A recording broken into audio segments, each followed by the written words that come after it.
पुश्तैनी ससुराल में करोड़पति वर्सेस गरीब बहू का रिसेप्शन। अरे ओ मीनाक्षी बहू, तू नहीं चाहे कि मैं सोने की सीढ़ियां चढ़ूं और अपना दोनों पोतियां की शादी देखूं और गोद में बाके टाबर खिलाऊं? ऐसी बात नहीं है मासा, अच्छी लड़की जैसे ही मिल जाएगी दोनों बेटों की शादी कर दूंगी। वैसे भी दोनों अभी विदेश में हैं।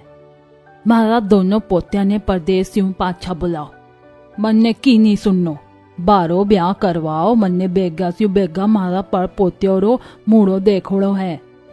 जी माँ साहब चिंता मत कीजिए, मैं बुलाती हूँ। तभी मीनाक्षी अपने बड़े बेटे राहुल को फोन करती है जो कि लंदन में है। हेलो राहुल, के करियो है तू लंदन में अभी? आवाज साफ को नहीं आवे। हाँ मैं ठीक हूँ, हम ज्यादा दूर है ना इसलिए आवाज ऐसी आ रही होगी। अब साफ है? वैसे हम दोनों बस अभी बाहर से आए हैं। आप और सब घर में सब कैसे हैं? मैं अपने दोनों बेटों के बगैर कैसे होंगी? थारी बहुत याद आवे है। माँ साहब भी तुम दोनों को घर बुला रही है, अब तो आना ही पड़ेगा। ला हमारी बात करा। बच्चों कैसे हो तुम? देखो मैं नहीं जानती, इस बार तुम्हें घर आना ही पड़ेगा। थारी दादी सा का हुक्म से, वरना मारो मरो मुंह देखे सी।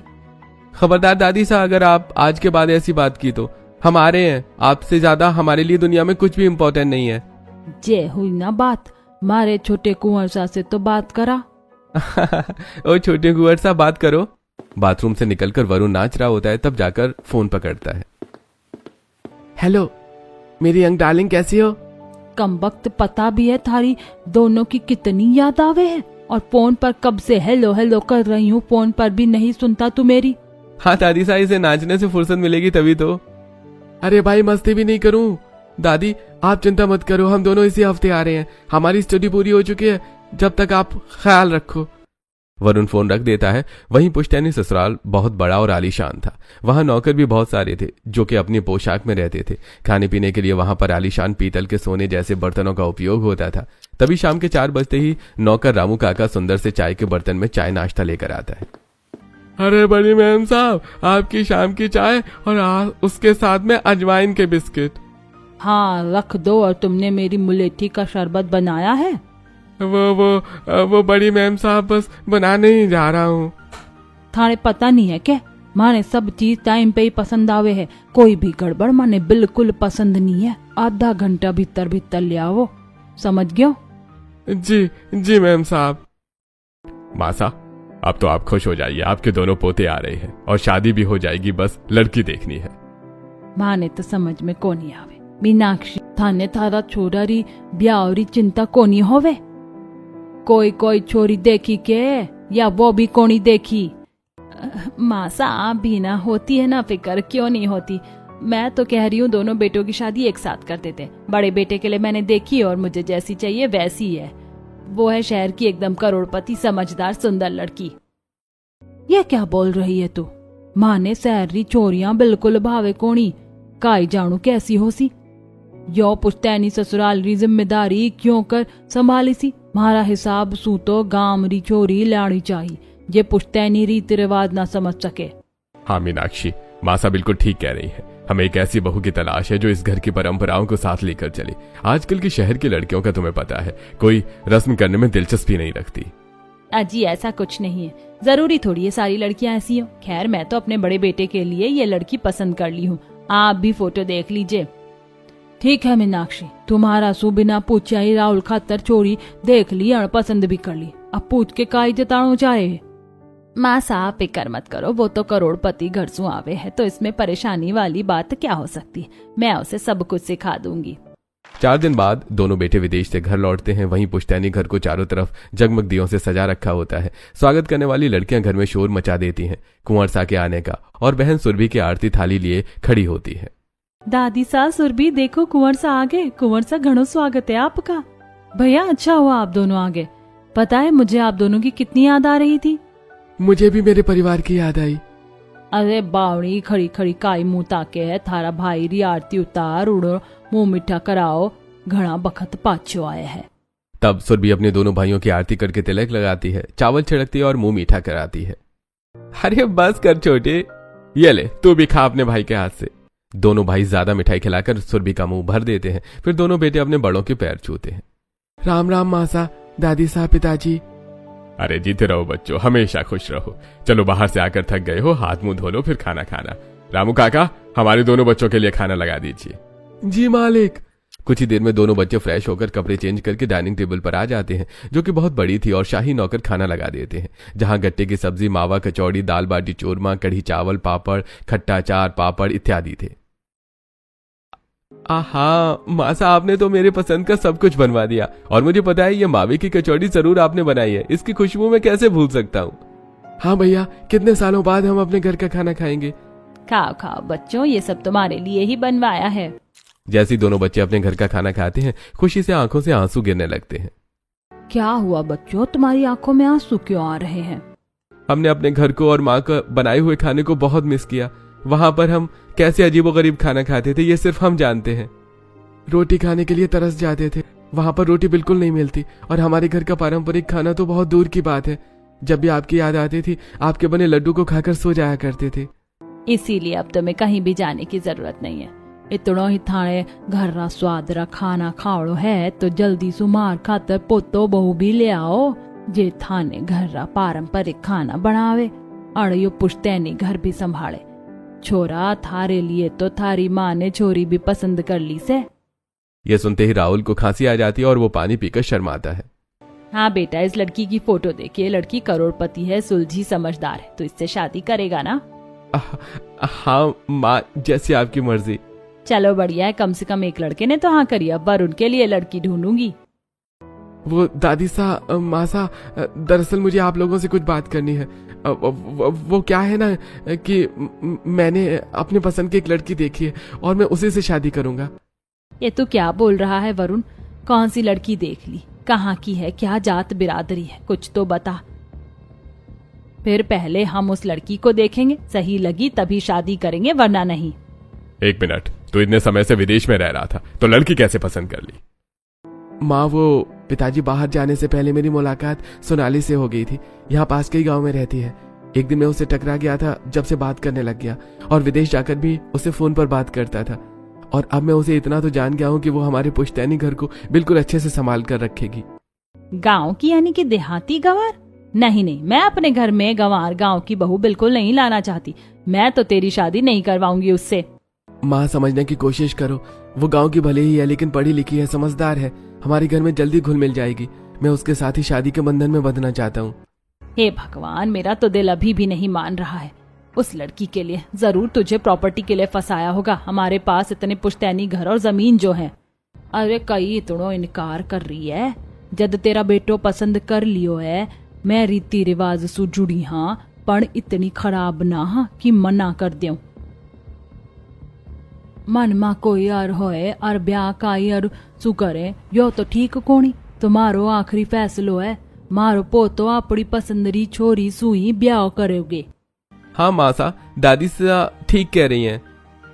तो फिर तय हुआ, हम वरुण की पसंद की लड़की को देखने जा रहे हैं। ठीक है, जैसा आप लोगों को ठीक लगे। दोनों बेटों का भी एक ही जगह कर देते, सही है ना माँ? अब तो आप अपनी दोनों पोता बहू को भी देख लेंगी।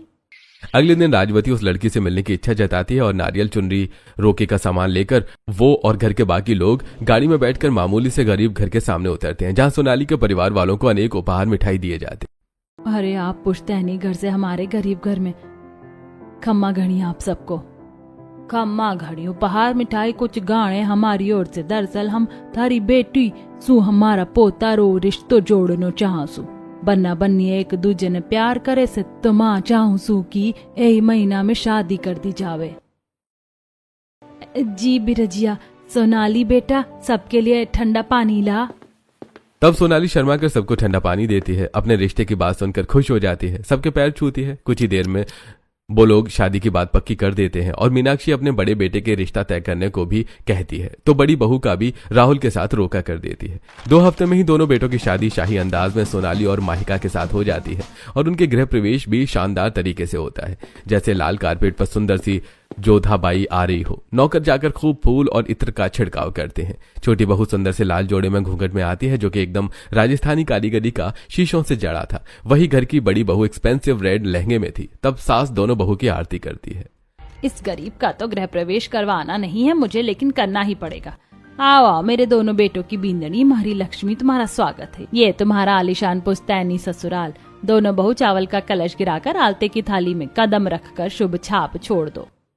अब दोनों बहुएं दाएं पैर से कलश चावल का गिराकर आलते से शुभ कदम बनाती हैं और तीसरी रस्म में दोनों बहू का मिश्री खिलाकर मुंह मीठा करती हैं। अब हुई तुम सही मायने में इस घर की बहू। माँ जी, आपने हमें मीठा क्यों खिलाया? लेकिन ये रस्म तो मैंने कहीं नहीं देखी।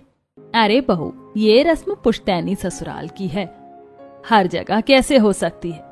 वैसे बहू तुम बहुत ज्यादा सुंदर लग रही हो। छोटी बहू का लहंगा इतना अच्छा नहीं है। हाँ माँ जी, मैं समझ सकती हूँ, आखिर ये गरीब घर से आई है, लेकिन मेरा लहंगा पूरे 2 लाख का है, जो कि खास मनीष मल्होत्रा ने डिजाइन किया है, और वो भी पिछले 6 महीने से। लेकिन देवरानी जी का लहंगा बहुत हल्के कपड़े का, शीशे का चमक रहा है। सही बोली बड़ी बहू, तेरे लहंगे के आगे इसका लहंगा कुछ भी नहीं है। तेरा पहनावा काफी बढ़िया है। हो अभी क्यों ना, आखिर मेरी बहू करोड़पति घर से जो आई है, लेकिन ये तो गरीब घर की है। लेकिन माँ ने तुम्हारे गाँव री बहू रो लहंगो घणो पसंद आयो है। कम से कम असली राजस्थानी दुल्हन तो लागे है, क्यों बींदनी? हाँ दादी जी, ये मेरी माँ की शादी का लहंगा है, जिसे मैं राजस्थानी पारंपरिक तरीके से और निखार दिया है, गोटा पट्टी लगाकर। और ये झालर देख रही है, ये सारा काम मैंने खुद से किया है। ये लहंगा मेरे लिए बहुत खास है, क्योंकि इसमें मेरी माँ का प्यार है। आई रिस्पेक्ट दैट, लेकिन ये लहंगा है तो पुराना और वही रहेगा। मेरे एक्सपेंसिव लहंगे के आगे ये कुछ भी नहीं है। क्या देवर जी, आपको भी गांव की गरीब लड़की ही मिली थी? मेहका ऐसा नहीं कहते, वो उससे बहुत प्यार करता है। ओहो, पुश्तैनी ससुराल में लव मैरिज भी होती है? ये तो मुझे आज पता चला। अरे मोरी मैया, वरुण बेटा, तुम भी तो अभी अभी विदेश से लौटे हो और ये सब भी हो गया? कब और कैसे? होने वाली चीजें अक्सर हो जाती हैं मामी, कुछ बातें बताई नहीं जाती हर किसी। सब समझती हूँ बेटा तुम्हारा मैं। मीनाक्षी बहू, थारे को लगता है थारी मॉडर्न शायरी करोड़पति बहू हमारे पुश्तैनी ससुराल में ढल जावेगी? हाँ मासा, मेरी बहू संस्कारों से जुड़ी है, आसानी से घर संभाल लेगी। ये तो मिहिका बहू जब पहली रसोई करेगी तभी पता चलेगा। जाओ तुम दोनों बहू आराम करो।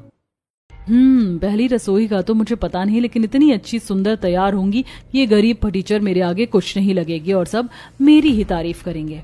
सभी मेहमान रिश्तेदार चले जाते हैं, घर के बाकी लोग भी आराम करते हैं। अगली सुबह सोनाली जल्दी उठकर घर की सफाई करने वाली होती है। तब दादी सास को देखकर उसके पैर छूती है। अरे बींदनी, थाने देख के माने घड़ों बधो लाग्यो कि तू जल्दी उठ गई और आरो काम भी कर रही है। पण यो सगला काम तो आर नौकर चाकर कर लेंगे, तू बस नीट सू ना धो के बढ़िया सू तैयार हो जा। ठीक है दादी सा, मैं अभी तैयार होकर आती हूँ।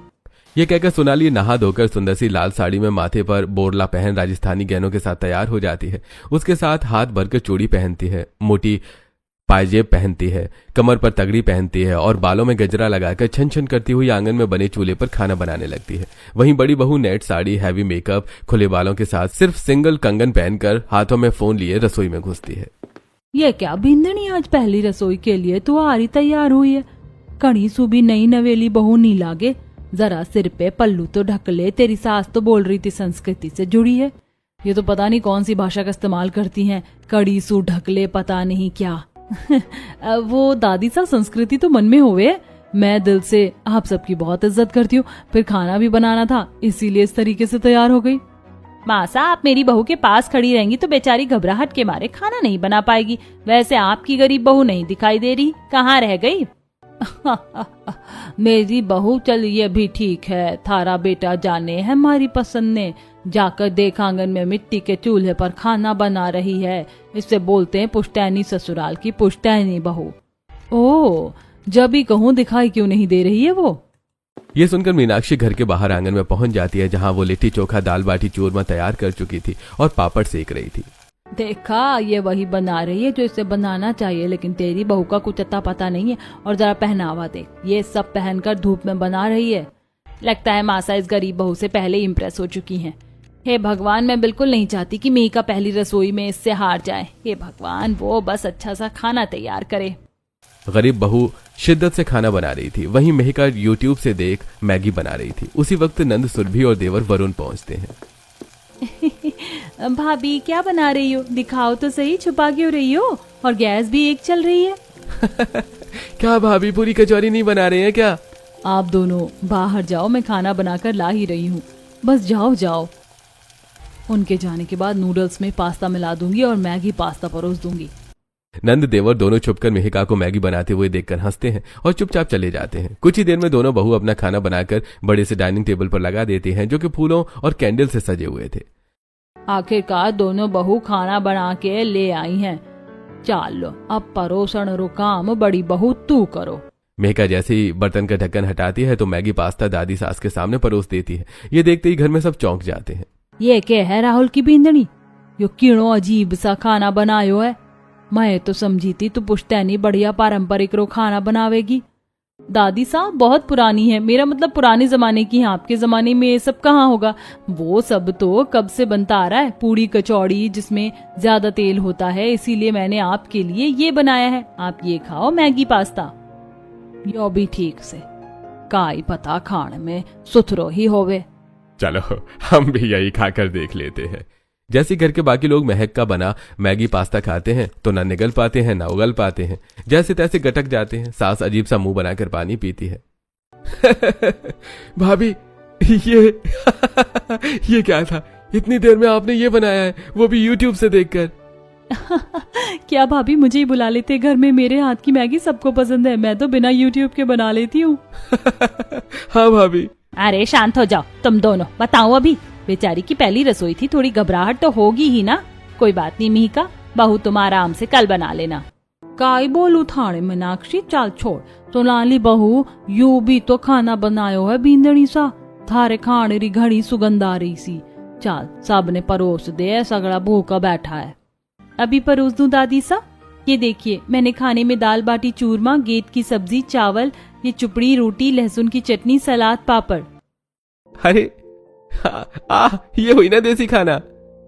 अरे बहू ये तो मेरा पसंदीदा खाना है, मुझे तो ज्यादा रोटी चाहिए। हाँ बींदड़ी मुझे भी। हाँ पापा जी दादी सा, मैंने घनी रोटी बनाई है, आप बेफिक्र खाओ। दीदी आप भी बैठ जाइए ना, मैं आपको भी खाना परोस देती हूँ। नहीं मुझे भूख नहीं है, मैं ये तेल वाली चीज नहीं खाती। दीदी आप बेफिक्र रहो, गेट की सब्जी में इतना तेल नहीं है और चटनी रोटी राइस भी आपको अच्छा लगेगा, खाइए तो। इतना कहने पर बड़ी बहू भी छोटी बहू के खाने का स्वाद चखती है। सभी लोग बड़े मन से देसी खाने को खाते हैं और फिर तीनों बड़े लोग दोनों बहू को पुश्तैनी गहने देकर रस्म पूरी करते हैं। थाने बनने ने बता दियो कि अब माने कुल देवी जाके यो रस्म में भी पूरी करनी है। पैर मुंह दिखाई हो सी तो बढ़िया ढंग सु कपड़ा पहन जो मीका बहू, यो सगड़ो नी चालसी बाहर मंदिर जावणो है। तू पुश्तैनी ससुराल री पुश्तैनी बहू जासी लगनी चाहिए। जी मासा, चलो अच्छा है मैं यहाँ आई हूँ तो अपना एक डिजाइनर लहंगा लेकर आई हूँ।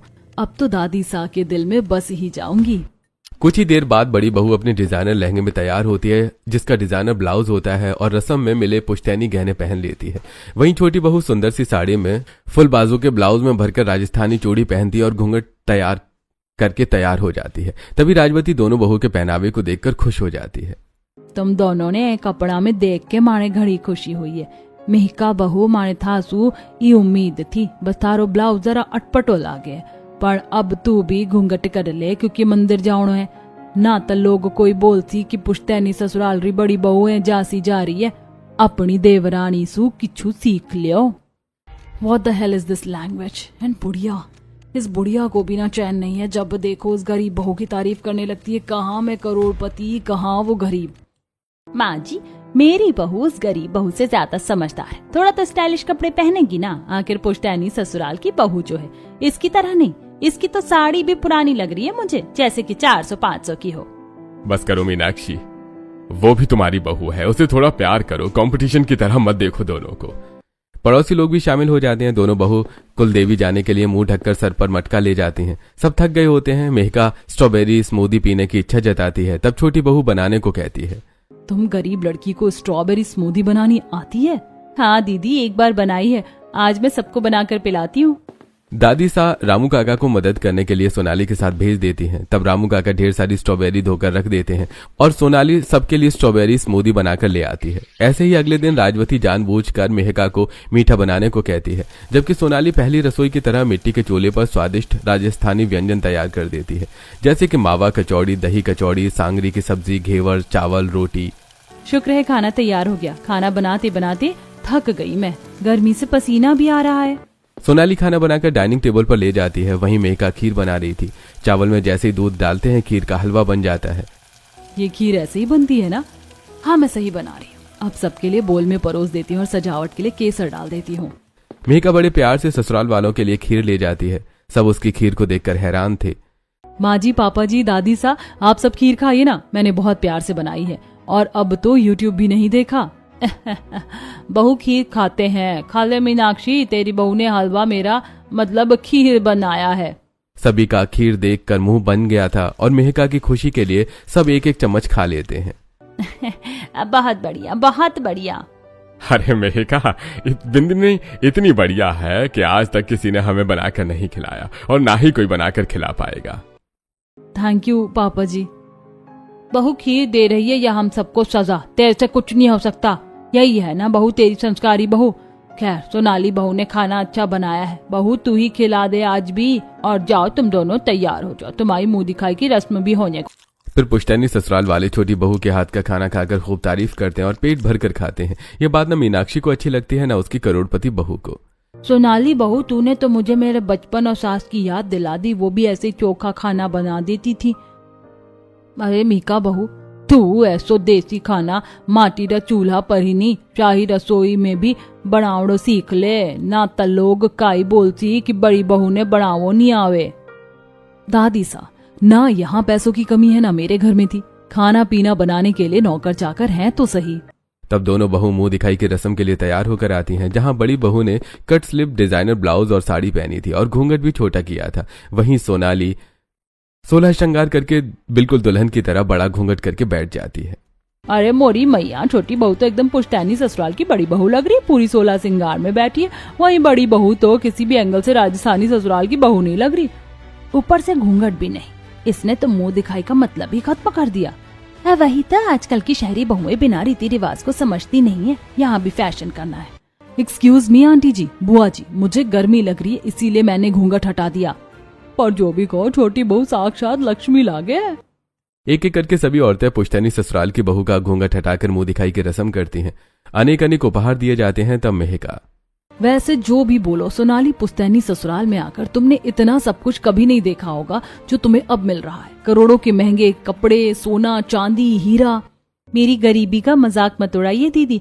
जिसने कभी इन सब चीजों की चाहत नहीं करी, उसे आज ये सब मिल भी जाए तो क्या ही चाहत करूंगी। मुझे तो बस यहाँ सबका प्यार चाहिए। रहने दो, मेरे सामने तुम्हारी एक्टिंग काम नहीं करेगी। ऐसे ही पुश्तैनी ससुराल में दोनों बहू के दिन गुजरते हैं। एक बार राजवती दोनों बहू को बाजार से सामान लाने भेजती हैं, लेकिन छोटी बहू सोच समझदारी के साथ कम पैसों में सामान लाती है। तब राजवती, देख ले मीनाक्षी, मन्ने बहू ने 500 रुपए दिए थे, पर थारी बहू ने समझदारी नहीं दिखाई। काय भी ले आई और घना पैसा में ले आई है। और तो 500 आधा पैसा में ही रसोई रो सामान ले आई। ए नहीं बोले ससुराल री पुश्तैनी बहू। माँ जी, ये कुछ भी कर ले पर मेरी पसंद की बहू नहीं बन सकती। और मारो भी यो भरोसो कहे है कि घणो देर नहीं लागी सी। तू इन्हें अपनी बहू जरूर बनावेगी। अरे मासा, मीनाक्षी मेरे दोस्त जो शादी में नहीं आ पाए थे वो आज मिलने आ रहे हैं।